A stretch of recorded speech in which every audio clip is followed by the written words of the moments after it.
네, 첫 번째 이슈는 일동제약과 관련된 이슈 알아보도록 하겠습니다. 자, R&D 관련 회사를 분사를 했네요. 네, 이제 일동제약이 R&D 관련 회사를 분사해서 출범했는데요. 네. 기존에 이제 연구개발 전담을 하던 자회사 유노비아가 이달 1일 공식 출범했습니다. 유노비아의 경우에는 이제 기존 일동제약 그룹이 보유했던 연구개발 자회사와 달리 이제 일동제약이 연구개발본부를 떼어낸 단순 물적 분할 방식으로 분사됐는데요. 네. 이제 일동제약의 연구개발 인력 100여 명 이상이 유노비아로 바로 이동하게 되기도 합니다. 일동제약이 굉장히 규모가 크군요. 네, 연구개발 인력만 100명을 이제 또 이동을 한 거군요. 네, 그렇습니다. 네. 이제 유노비아의 초대 대표에는 서진석 전 일동제약 최고 운영 책임자와 최성구 전 일동제약 연구개발본부장이 각자 대표로 취임했습니다.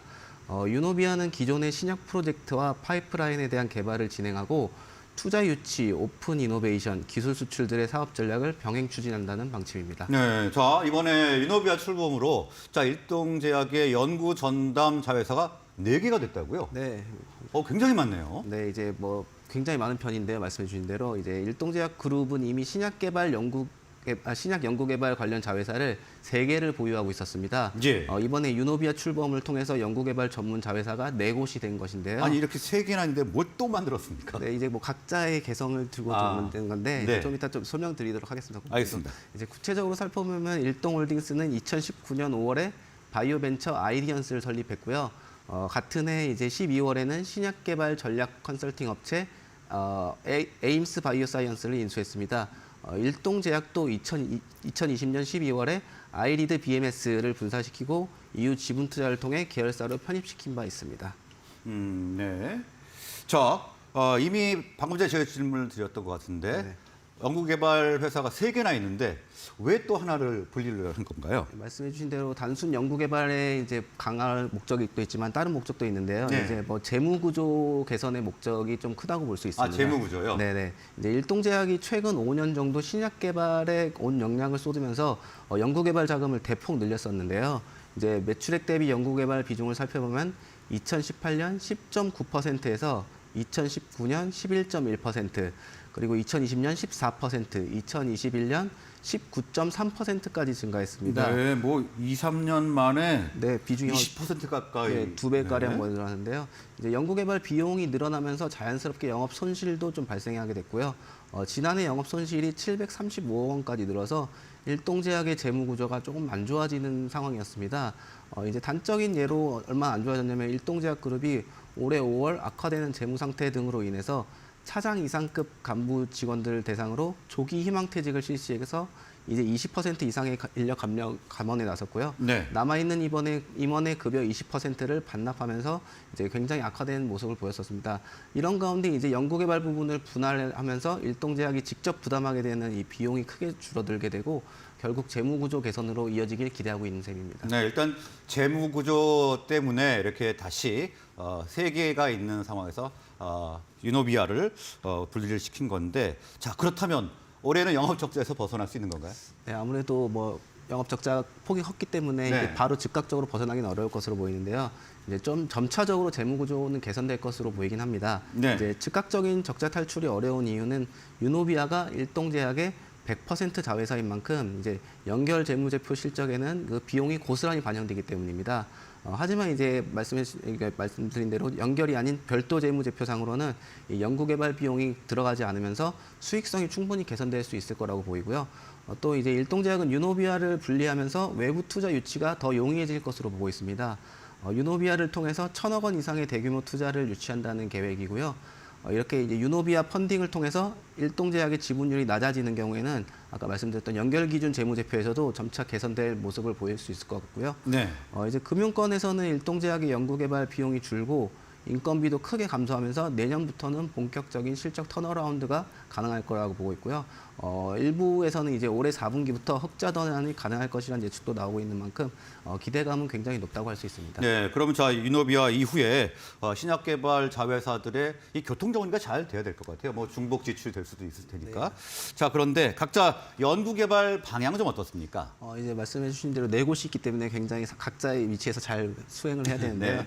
이제 유노비아는 대사성 뇌성 질환, 퇴행성 질환, 간 질환, 위장관 질환, 안과 질환 등 핵심 이 분야에서 핵심 파이프라인을 보유하고 있는데요.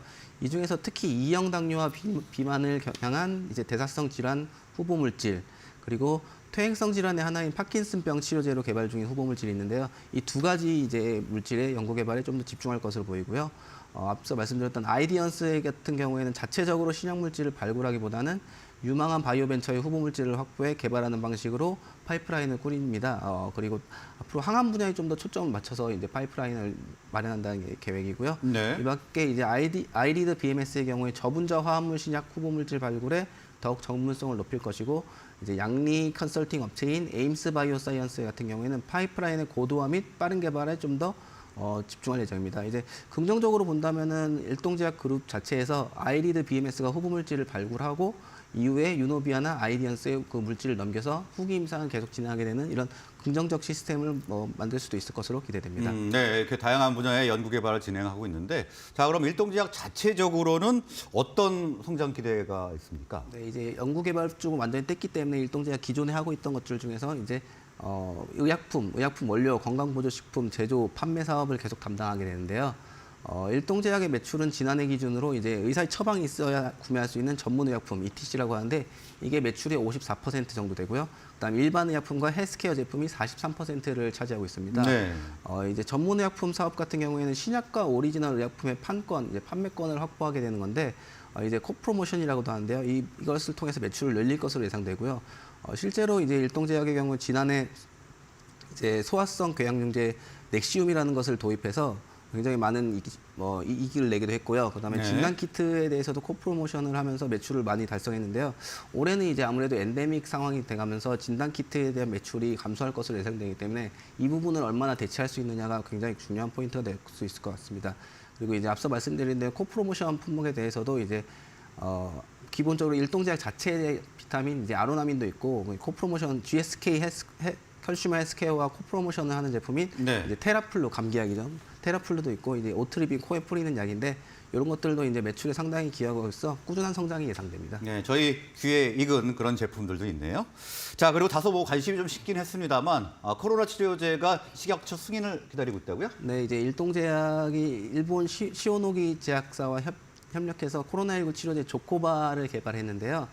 긴급 사용 승인을 신청했지만 긴급 사용 승인은 받지 못해서 올해 1월 정식 품목 허가를 신청한 바 있습니다. 현재는 이제 식약처 심사가 계속 진행 중인데요. 일동제약은 이 조코바의 임상 결과와 임상 증상 개선과 바이러스 감소 효과 모두 입증한 자료일 뿐 아니라 일본 후생 노동성이 이미 지난해 11월에 조코바에 대한 긴급 사용을 승인했기 때문에 국내 허가에 대해서도 가능할 것이라고 전망하고 있습니다. 이처럼 이제 코로나 치료제까지 품목 허가를 받는다면 일동제약의 이제 실적에 굉장히 도움이 될 것으로 보이기 때문에 네. 실적 개선하고 재무 구조를 개선하는 데는 큰 문제가 없을 것으로 보입니다. 네, 자, 일동제약이 최근에 지금 문제가 됐던 재무구조 관련돼서 이 조코바죠? 승인이 상당한 도움을 줄 것으로 예상이 된다는 소식까지 알아봤습니다.